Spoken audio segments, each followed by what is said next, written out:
ਹੁਣ ਭਾਰਤ ਦੀ ਆਪਾਂ ਗੱਲ ਕਰ ਲਈਏ, ਭਾਰਤ ਸਰਕਾਰ ਨੇ ਇਹ ਕਿਹਾ ਵੀ ਤੇਲ ਦੀ ਖਪਤ ਘੱਟ ਕਰ ਦਿਓ। ਉਹਦਾ ਐਲਾਨ ਜਿਹੜਾ ਉਹ ਕਰ ਦਿੱਤਾ। ਬੜੇ ਰਾਸ਼ਟਰਵਾਦੀ ਤਰੀਕੇ ਦੇ ਨਾਲ ਮੋਦੀ ਨੇ ਇਸ ਤਰੀਕੇ ਦੀਆਂ ਜਿਹੜੀਆਂ ਇਹ ਗੱਲਾਂ ਆਖੀਆਂ ਆ।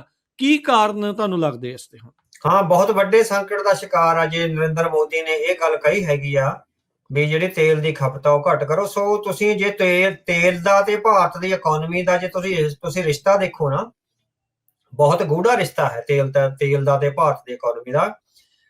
ਤੇ ਤੁਸੀਂ ਦੇਖੋ ਵੀ ਜਦੋਂ ਉਹ 5000 ਰੁਪਏ ਜਾਂ $50 ਦੀ ਜਿਹੜੀ ਹੈਗੀ ਆ ਉਹ ਬੈਰਲ ਸੀਗੀ, ਉਹਦੇ ਚੋਂ ਉਸ ਵੇਲੇ ਭਾਰਤ ਸਰਕਾਰ ਆ ਜਿਹੜਾ ਭਾਰਤ ਦਾ ਤੇਲ ਦੀ ਇੰਡਸਟਰੀ ਦਾ ਐਨਾਲਿਸਿਸ ਦਾ, ਅੱਜ ਹੀ ਮੈਂ ਕਿਸੇ ਇਕੋਨੋਮਿਸਟ ਨਾਲ ਗੱਲ ਕਰ ਰਿਹਾ ਸੀ ਵੀ ਜੇ ਉਹ $50 ਦੀ ਬੈਰਲ ਆਉਂਦੀ ਹੈਗੀ ਆ, ਉਹਨੂੰ ਰਿਫਾਈਨ ਕਰਨ ਤੋਂ ਬਾਅਦ ਇਹ ਕਰਕੇ ਉਹ ਹੁਣ ਜਿੱਦਾਂ 50 ਰੁਪਏ ਦਾ ਜੇ ਉਹਨਾਂ ਨੂੰ ਲੀਟਰ ਪੈਂਦਾ ਹੈ ਨਾ, ਉਹਦੇ ਚੋਂ ਕਰੂਡ ਆਇਲ ਤੇ ਕੱਢ ਕੇ ਰਿਫਾਈਨ ਕਰਕੇ 50 ਰੁਪਏ ਦਾ ਪੈਂਦਾ ਹੈਗਾ, ਤਾਂ ਉਹ 1 ਤੋਂ 2 ਰੁਪਏ ਇਸ ਵੇਲੇ ਵੇਚ ਰਹੇ ਹੈਗੇ ਆ ਪੈਟਰੋਲ ਤੇ ਡੀਜ਼ਲ। ਇਟ ਮੀਨਸ ਜਿਹੜਾ 50% ਸ਼ੇਅਰ ਹੈਗਾ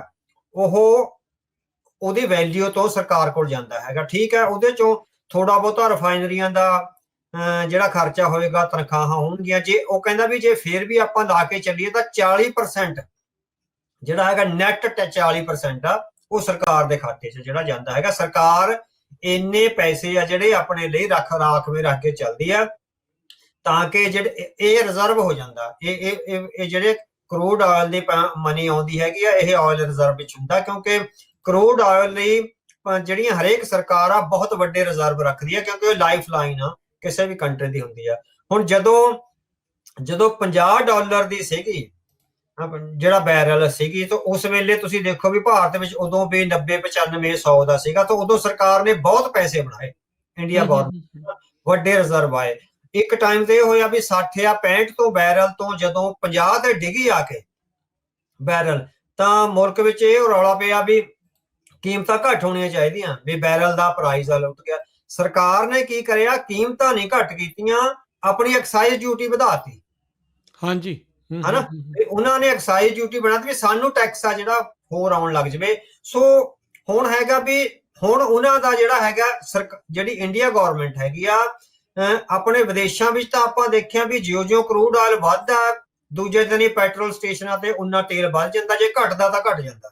ਇੰਡੀਆ ਗੌਰਮੈਂਟ ਬਾਏ ਲਾਅ ਇਹ ਹੈਗਾ ਵੀ ਇੱਕਦਮ ਵੀ 100 ਤੋਂ 150 ਨਹੀਂ ਕਰ ਸਕਦੀ। ਇਹ ਗੌਰਮੈਂਟ ਇਹ ਨਹੀਂ ਕਰ ਸਕਦੀ, ਬਾਏ ਲਾਅ ਨਹੀਂ ਕਰ ਸਕਦੀ, ਕਿਉਂਕਿ ਬਜਟ ਵਿੱਚ ਜਿਹੜੀਆਂ ਪ੍ਰੋਵੀਜ਼ਨਸ ਹੋ ਗਈਆਂ ਹੋਈਆਂ ਨੇ, ਸਰਕਾਰ 2-2, 4-4, 5-5 ਰੁਪਏ ਹੀ ਵਧਾ ਸਕਦੀ ਹੈ, 100 ਤੋਂ 150 ਜਾਂ 170 ਨਹੀਂ ਕਰ ਸਕਦੀ।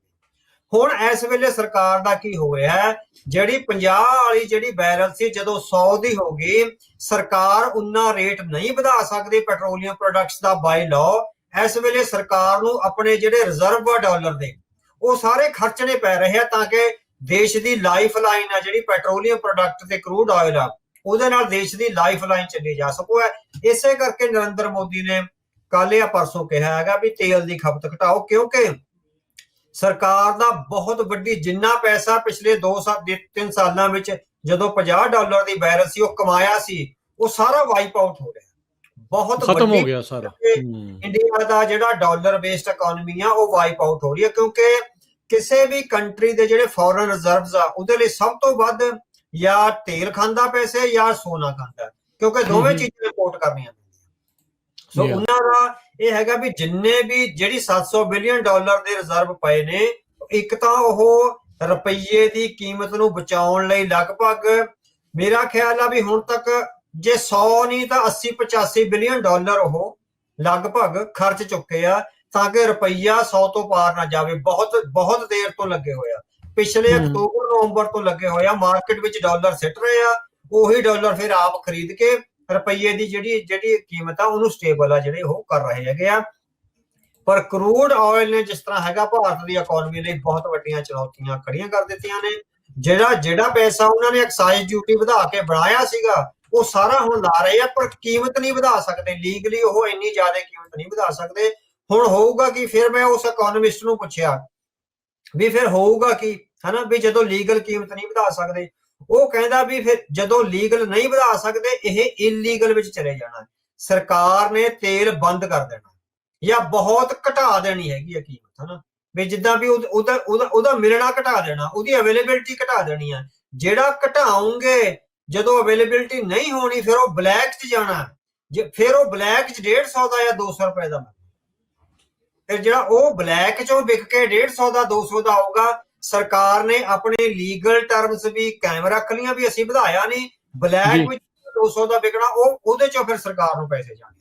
ਸੋ ਸਰਕਾਰ ਬਹੁਤ ਬੁਰੀ ਤਰ੍ਹਾਂ, ਬਹੁਤ ਵੱਡੀ ਪੱਧਰ ਤੇ ਜਿਹੜੇ ਡਾਲਰਸ ਆ ਇੰਡੀਆ ਦੇ ਰਿਜ਼ਰਵਸ ਚੋਂ ਕਰੂਡ ਆਇਲ ਲੈ ਰਿਹਾ ਪਿਛਲੇ ਸਮੇਂ ਤੋਂ ਹੁਣ, ਕਿਉਂਕਿ 50 ਜਾਂ 55 ਡਾਲਰ ਵਾਲੀ ਜਿਹੜੀ ਹੈਗੀ ਆ ਬੈਰਲ, ਹਨਾ, ਸੋ ਉਹ ਅੱਜ ਜੇ 100 ਤੱਕ ਪਹੁੰਚ ਗਈ ਹੋਈ ਹੈਗੀ ਆ। ਸੋ ਉਹਦੇ ਚੋਂ ਕਿੰਨਾ ਜ਼ਿਆਦਾ ਮਨੀ ਪੰਪ ਕਰਨੀ ਪੈ ਰਹੀ ਹੈਗੀ ਆ। ਸੋ ਇਹ ਜਿਹੜਾ ਹੈਗਾ ਇਕਨੋਮੀ ਦੀ ਜਿਹੜੀ ਹੈਗੀ ਆ, ਉਹਦੀ ਜਿਹੜੀ ਵਲਨਰੇਬਿਲਿਟੀ ਹੈਗੀ ਆ, ਉਹਦੀ ਕਮਜ਼ੋਰੀ ਹੈਗੀ ਆ, ਤੇ ਉਹਦੀ ਨਾ ਟਾਕਰਾ ਕਰ ਸਕਣ ਦੀ, ਜਿਹੜੇ ਵੱਡੇ ਸੰਕਟ ਦਾ ਟਾਕਰਾ ਨਾ ਕਰ ਸਕਣ ਦੀ ਜਿਹੜੀ ਸਥਿਤੀ ਆ, ਉਹਨੂੰ ਸਾਹਮਣੇ ਲਿਆ ਰਹੀ ਹੈ। ਅੱਛਾ ਅਵਤਾਰ ਸਿੰਘ ਜੀ, ਜਦੋਂ ਰਸ਼ੀਆ ਤੋਂ ਇਹ ਤੇਲ ਲੈਂਦੇ ਸੀ, ਉਦੋਂ ਇਹ ਬਿਆਨ ਦਿੰਦੇ ਹੁੰਦੇ ਸੀਗੇ ਵੀ ਜਿੱਥੇ ਸਾਨੂੰ ਸਸਤੇ ਭਾਅ ਮਿਲਦਾ ਸੀ ਤਾਂ ਭਾਈ ਉਹੀ ਲੈਣਾ ਆ। ਫਿਰ ਇਵੈਂਚੁਅਲੀ ਮਿਲਦਾ ਸੰਕਟ ਸ਼ੁਰੂ ਹੋਣ ਤੋਂ ਪਹਿਲਾਂ ਰਸ਼ੀਆ ਤੋਂ ਤੇਲ ਲੈਣਾ ਇੱਧਰ ਘਟ ਗਿਆ ਸੀਗਾ। ਟਰੰਪ ਹੁਣਾਂ ਨੇ ਕਿੰਨੀ ਵਾਰੀ ਜਿਹੜਾ ਉਹ ਕਿਹਾ ਸੀ, ਅਮਰੀਕਾ ਨੇ ਵੀ ਚੰਗੀ ਬਾਂਹ ਜਿਹੜੀ ਆ ਉਹ ਮਰੋੜੀ ਸੀਗੀ। ਕੀ ਅਜੇ ਵੀ ਰਸ਼ੀਆ ਤੋਂ ਤੇਲ ਲੈ ਪਾ ਰਹੇ ਨੇ, ਉੱਥੋਂ ਲੈ ਰਹੇ ਨੇ, ਜਾਂ ਕੀ ਸਿਚੁਏਸ਼ਨ ਹੈ ਇਹਨਾਂ ਦੀ ਉੱਥੇ? ਤੁਸੀਂ ਦੇਖੋ ਵੀ ਜੰਗ ਦੇ ਦਿਨਾਂ ਦੌਰਾਨ ਡੋਨਲਡ ਟਰੰਪ ਨੇ ਖੁੱਲ੍ਹ ਦਿੱਤੀ ਸੀ ਵੀ ਤੁਸੀਂ ਰਸ਼ੀਆ ਤੋਂ ਲੈ ਸਕਦੇ ਆ, ਮਹੀਨੇ ਡੇਢ ਮਹੀਨੇ 30 ਦਿਨ ਦੀ ਉਦੋਂ ਸੈਂਕਸ਼ਨ ਹਟਾਏ ਸੀਗੇ, 30 ਦਿਨਾਂ ਦੇ ਦਿੱਤੇ ਸੀ। ਹੁਣ ਮੇਰਾ ਖਿਆਲ ਉਸ ਸਮੇਂ ਦੌਰਾਨ ਇਹਨਾਂ ਨੇ ਕਿੰਨਾ ਕੁ ਲਿਆ, ਪਰ ਕੱਲ ਦੀ ਇੱਕ ਖਬਰ ਹੈਗੀ ਆ ਵੀ ਸਟੇਟ ਆਫ ਹੋਮਸ ਤੋਂ ਇੱਕ ਰਸ਼ੀਅਨ ਸ਼ਿਪ ਆ ਜਿਹੜਾ, ਜਾਂ ਉਹਦੇ ਲਾਗੇ ਉਹ ਲੰਘ ਰਿਹਾ ਸੀ, ਜਿਹੜਾ ਇੰਡੀਆ ਜਾਣਾ ਸੀ, ਇੰਡੀਆ ਨੇ ਲੈਣ ਤੋਂ ਇਨਕਾਰ ਕਰ ਦਿੱਤਾ ਹੈਗਾ। ਅੱਛਾ, ਹਨਾ, ਹਾਂ, ਵੀ ਇਹ ਸਥਿਤੀ ਆ ਰਹੀ ਹੈ ਕਿ ਹੁਣ, ਹਾਲਾਂਕਿ ਇਟ ਮੀਨਸ ਉਹ 30 ਦਿਨਾਂ ਵਾਲੀ ਜਿਹੜੀ ਉਹ ਟਾਈਮ ਲਿਮਟ ਆ ਉਹ ਖਤਮ ਹੋ ਗਈ ਹੈ। ਸੋ ਉਹ ਨਹੀਂ ਲੈ ਰਹੇ, ਜਿਸ ਤਰ੍ਹਾਂ ਵੀ ਸੈਂਕਸ਼ਨ ਇਹਨਾਂ ਤੇ ਨਾ ਲੱਗ ਜਾਣ, ਜਾਂ ਇਹਨਾਂ ਦੇ ਲੱਗ ਜਾਣ। ਪਰ ਹੁਣ ਮੇਰਾ ਖਿਆਲ ਜੇ ਇਸ ਤਰ੍ਹਾਂ ਦੀ ਸਥਿਤੀ ਆਉਂਦੀ ਆ ਤਾਂ ਅਮਰੀਕਾ ਹੋ ਸਕਦਾ ਹੈ ਉਹ ਦੁਬਾਰਾ ਜਿਹੜੀ ਹੈਗੀ ਆ ਸਥਿਤੀ ਵਿੱਚ ਲਾਇਆ ਆਵੇ। ਪਰ ਇਕਨੋਮਿਕਲੀ ਜਿਹੜਾ ਹੈਗਾ, ਕੁਝ ਮਾਹਰਾਂ ਨੇ ਜਦੋਂ ਜਿਹੜਾ ਨਰਿੰਦਰ ਮੋਦੀ ਨੇ ਇਹ ਆਖਿਆ ਹੈਗਾ ਨਾ ਵੀ ਤੇਲ ਦੀ ਕੀਮਤ ਘਟਾਓ ਜਾਂ ਜਿਹੜਾ ਸੋਨਾ ਨਾ ਖਰੀਦੋ, ਕਿਸੇ ਦਾ ਅੱਜ ਮੇਰੇ ਖਿਆਲ ਫਾਈਨੈਂਸ਼ੀਅਲ ਟਾਈਮਜ਼ ਜਾਂ ਦਾ ਸਕਰੋਲ ਚ ਆਰਟੀਕਲ ਆਇਆ ਵੀ ਇਹੀ ਸਥਿਤੀ 2008 ਵਿੱਚ ਜਦੋਂ ਵੱਡੇ ਆਫਟਰ ਸ਼ੌਕਸ ਲੱਗੇ ਸੀਗੇ, ਸਾਰੀ ਦੁਨੀਆ ਰਿਸੈਸ਼ਨ ਵਿੱਚ ਗਈ ਆ, ਉਦੋਂ ਡਾਕਟਰ ਮਨਮੋਹਨ ਸਿੰਘ ਦੇ ਸਾਹਮਣੇ ਵੀ ਆਈ ਸੀ।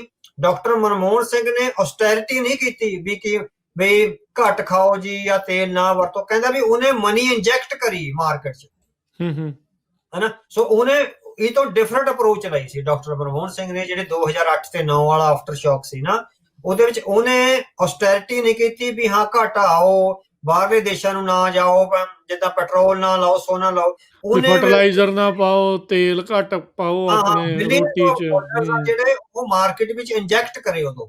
ਸੋ ਇਹ ਨਰਿੰਦਰ ਮੋਦੀ ਦੀ ਟੀਮ ਦੀ ਜਿਹੜੀ ਹੁਣ ਹੋ ਸਕਦੀ ਹੈ ਕਮਜ਼ੋਰੀ ਹੈ, ਜਾਂ ਉਹਨਾਂ ਨੂੰ ਇਹ ਲੱਗ ਰਿਹਾ ਵੀ ਇਹ ਬਹੁਤ ਲੰਬੇ ਸਮੇਂ ਤੱਕ ਸੰਕਟ ਚੱਲ ਸਕਦਾ ਹੈ, ਇਸ ਲਈ ਹਰੇ ਔਸਟੈਰਿਟੀ ਕਰੋ ਤੇ ਫਿਰ ਜਿਹੜਾ ਹੋ ਸਕਦਾ, ਕਿਉਂਕਿ ਜਦੋਂ ਤੱਕ ਤੇਲ ਦੀ ਕੀਮਤ ਸਟੇਬਲ ਨਹੀਂ ਹੁੰਦੀ, ਜਿਹੜਾ ਪੈਸਾ ਉਹ ਇੰਨਾ ਪੰਪ ਹੋ ਰਿਹਾ ਜਿਹੜੇ ਉਹਨਾਂ ਦੇ ਰਿਜ਼ਰਵਸ ਵਿੱਚੋਂ, ਸੋ ਉਹ ਬਹੁਤ ਜ਼ਿਆਦਾ ਪੰਪ ਹੋ ਰਿਹਾ ਹੈਗਾ। ਸੋ ਇਸ ਲਈ ਹਾਲ ਦੀ ਘੜੀ ਮੈਨੂੰ ਲੱਗਦਾ ਵੀ ਉਹ ਬਾਕੀ ਮਾਰਕੀਟ ਵਿੱਚ ਮਨੀ ਇੰਜੈਕਟ ਕਰਨ ਦੇ ਹਾਲਾਤ ਵਿੱਚ ਹੀ ਹੈ ਨਹੀਂ, ਕਰੂਡ ਆਇਲ ਹੀ ਉਹਨਾਂ ਦੀ ਆਰਥਿਕਤਾ ਨੂੰ ਅਬਜ਼ੌਰਬ ਕਰ ਰਿਹਾ। ਸੋ ਇਹ ਹੁਣ ਦੇਖੋ ਕਿੱਦਾਂ ਹੋਣਾ, ਪਰ ਜਿਹੜੀ ਇਹ ਬੌਖਲਾਹਟ ਆ, ਜਿਹੜੇ ਇਹ ਬਿਆਨ ਇਹ ਦੱਸਦੀ ਆ ਵੀ ਸਥਿਤੀ ਓਬਵੀਅਸਲੀ ਜਿਹੜੀ ਉਹ ਬੈਡ ਚੱਲ ਰਹੀ ਆ।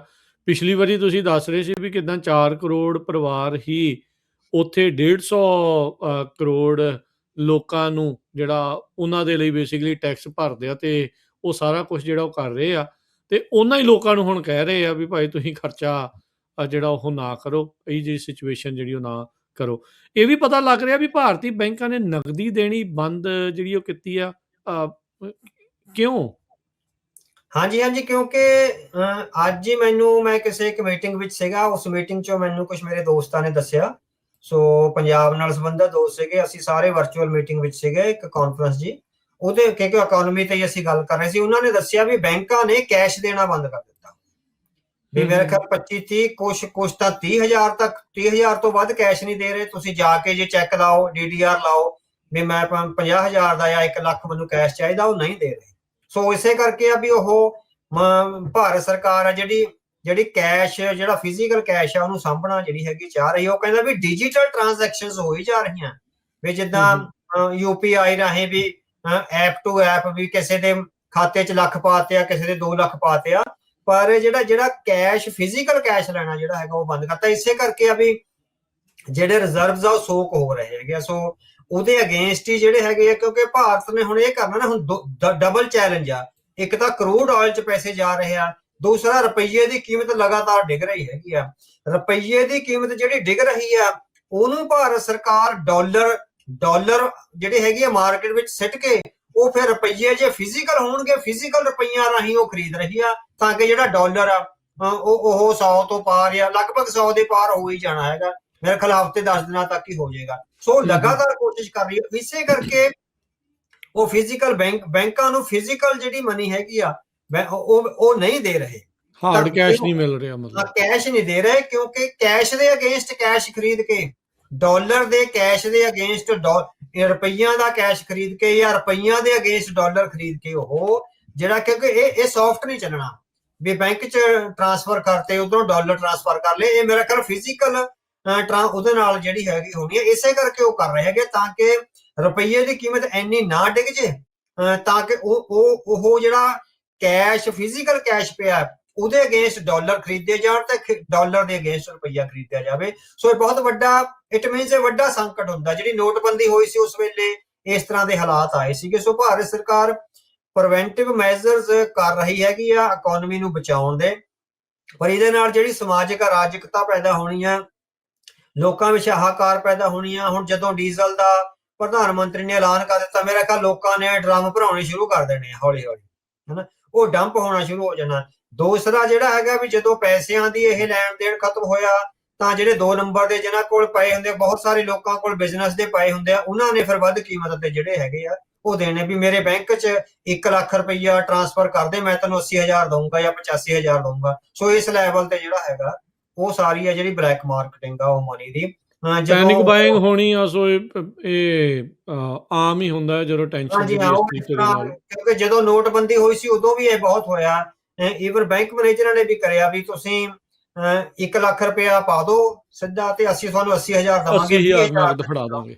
20,000 ਦਾ ਜਿੱਦਾਂ ਉਹਨਾਂ ਨੇ ਲੱਖ ਪਿੱਛੇ ਉਹ ਕਿਸੇ ਨੇ 15 ਦਾ ਪਾਇਆ, ਕਿਸੇ ਨੇ 30 ਦਾ ਵੀ ਪਾਇਆ। ਜਿਹਦਾ ਜਿੰਨੀ ਸਰਦੀ ਉਹਨੇ ਚਲਾਈ ਆ, ਹਾਂਜੀ ਆ ਜਿੰਨੀ ਕਿ ਚੱਲੀ ਆ, ਜਿੰਨੀ ਕਿ ਕਿਸੇ ਦੀ ਪੋਜੀਸ਼ਨ ਸੀਗੀ ਉਹਦੇ ਹਿਸਾਬ ਨਾਲ ਉਹ ਆਪਣਾ ਚੰਕ ਮਾਰਦਾ ਰਿਹਾ।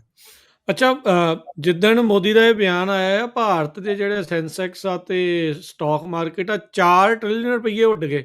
ਲੋਕਾਂ ਨੇ ਧੜਾ ਧੜ ਜਿਹੜੇ ਸਟਾਕ ਵੇਚਦੇ ਉਹ ਵੀ ਟੈਂਕ ਕਰ ਗਈ ਉਹਨਾਂ ਦੀ ਸਟਾਕ ਮਾਰਕੀਟ। ਹਾਂਜੀ ਉਹੀ ਮੈਂ ਤੁਹਾਨੂੰ ਕਿਹਾ ਵੀ ਜਦੋਂ ਕਰੂਡ ਆਇਲ ਵੱਧਦਾ ਹੈਗਾ ਜਾਂ ਕੋਈ ਜਿਹੜੀ ਸਟਾਕ ਮਾਰਕੀਟ ਹੈ ਨਿਊਜ਼ ਤੇ ਕਰਦੇ ਹੈਗੇ, ਜਿਹੜੇ ਸਟਾਕ ਮਾਰਕੀਟ ਨੂੰ ਜਾਣਦੇ ਹੈਗੇ ਆ, ਜਿਹੜੇ ਉਹਦੇ ਵਿੱਚ ਪ੍ਰੇਅਰ ਕਰਦੇ ਹੈਗੇ ਆ, ਸਟਾਕ ਮਾਰਕੀਟ ਖੜੀ ਉਹ ਨਿਊਜ਼ ਤੇ ਹੁੰਦੀ ਹੈਗੀ ਆ ਸਾਰੀ। ਕੋਈ ਵੀ ਜੇ ਨਿਊਜ਼ ਜੇ ਬੈਡ ਆ ਜੇ ਤਾਂ ਡਿੱਗ ਪੈਂਦੀ ਆ, ਕੋਈ ਚੰਗੀ ਆ ਜੇ। ਹੁਣ ਅੱਜ ਡੋਨਾਲਡ ਟਰੰਪ ਇਹ ਕਹਿ ਦੇਵੇ ਵੀ ਸਮਝੌਤਾ ਹੋ ਗਿਆ, ਕੱਲ ਤੋਂ ਸਟੇਟ ਆਫ ਹੋਮਸ ਆ ਜਿਹੜਾ ਹੈਗਾ ਉਹ ਚਾਲੂ ਹੋ ਜਾਏਗਾ, ਤਾਂ ਅੱਜ ਹੁਣੇ 1 ਮਿੰਟ 'ਚ ਜਿਹੜੀਆਂ ਕਿ ਉਹਦੇ ਬਿਆਨ ਆਉਣ ਤੋਂ ਬਾਅਦ ਹੀ ਮਾਰਕੀਟ ਆ ਜਿਹੜੀ ਟਫਾ ਜਿਹੜੀ ਉੱਪਰ ਚਲੇਗੀ। ਤੇ ਅੱਜ ਹੀ ਡੋਨਾਲਡ ਟਰੰਪ ਇਹ ਬਿਆਨ ਦੇ ਦੇ ਵੀ ਅੱਜ ਰਾਤ ਨੂੰ ਅਸੀਂ ਹਮਲਾ ਕਰਨ ਜਾ ਰਹੇ ਹਾਂ, ਤਾਂ ਉਹ ਜਿਹੜੀ ਹੈਗੀ ਹੈ, ਕਿਉਂਕਿ ਸਟਾਕ ਮਾਰਕੀਟ ਦੀ ਵੋਲੈਟਿਲਿਟੀ ਹੈ ਜਿਹੜੀ ਨਿਊਜ਼ ਨਾਲ ਡਿਪੈਂਡ ਕਰਦੀ ਹੈਗੀ ਆ। ਸੋ ਐਜ਼ ਸੂਨ ਐਜ਼ ਕੱਚੇ ਤੇਲ ਦੀਆਂ ਕੀਮਤਾਂ ਵਧੀਆਂ, ਸਟਾਕ ਮਾਰਕੀਟਸ ਬਾਕੀ ਵੀ ਇਫੈਕਟ ਹੋਈਆਂ, ਪਰ ਭਾਰਤ ਵਾਲੀ ਬਹੁਤ ਜ਼ਿਆਦਾ ਅੱਜ ਫਲੈਟ ਹੋ ਗਈ ਆ। ਮੈਂ ਬਹੁਤ ਸਾਰੇ ਬ੍ਰੋਕਰਸ ਨਾਲ ਅੱਜ ਗੱਲ ਕੀਤੀ ਸੀ, ਉਹ ਕਹਿੰਦੇ ਵੀ ਹਾਂ ਵਾਕਈ ਜਿਹੜੀ ਹੈਗੀ ਆ ਵੀ ਬਹੁਤ ਵੱਡੀ ਮਨੀ ਆ ਜਿਹੜੀ ਉਹ ਵਾਈਪ ਆਊਟ ਆ ਜਿਹੜੀ ਹੋਈ ਆ। ਸੋ ਇਹ ਪੈਨਿਕ ਬਾਇੰਗ ਤੇ ਪੈਨਿਕ ਸੈਲਿੰਗ ਆ ਜਿਹੜੀ ਇਹ ਹੁੰਦੀ ਹੈ ਕਿ ਸੋ ਇਹ ਪੈਨਿਕ ਸੈਲਿੰਗ ਆ ਜਿਹੜੀ ਉਹ ਹੋ ਰਹੀ ਹੈ। ਸੋ ਪੈਨਿਕ ਸੈਲਿੰਗ 'ਚੋਂ ਬਹੁਤ ਜਿਹੜੇ ਲਾਸਸ ਆ ਜਿਹੜੇ ਉਹ ਹੁੰਦੇ ਹੈਗੇ ਆ। ਵੈਸੇ ਜਿਹੜੇ ਸਟਾਕ ਮਾਰਕੀਟ ਨੂੰ ਜਾਣਦੇ ਹੈਗੇ ਆ, option buying and option selling 2 ਤਰ੍ਹਾਂ ਦੇ ਇਹਦੇ ਪ੍ਰੋਵੀਜ਼ਨਸ ਹੁੰਦੇ ਹੈਗੇ ਆ। ਸੋ ਜਿਹੜੇ ਲੋਕ ਮਾਹਰ ਨੇ ਸਟਾਕ ਮਾਰਕੀਟ ਦੇ, ਉਹ ਆਪਸ਼ਨ ਸੈਲਿੰਗ ਵਿੱਚ ਵੀ ਪੈਸੇ ਆ ਜਿਹੜੇ ਬਣਾ ਲੈਂਦੇ ਹੈਗੇ, ਤੇ ਆਪਸ਼ਨ ਬਾਇੰਗ ਵਿੱਚ ਕਈ ਵਾਰੀ ਲਾਸ ਹੋ ਜਾਂਦਾ।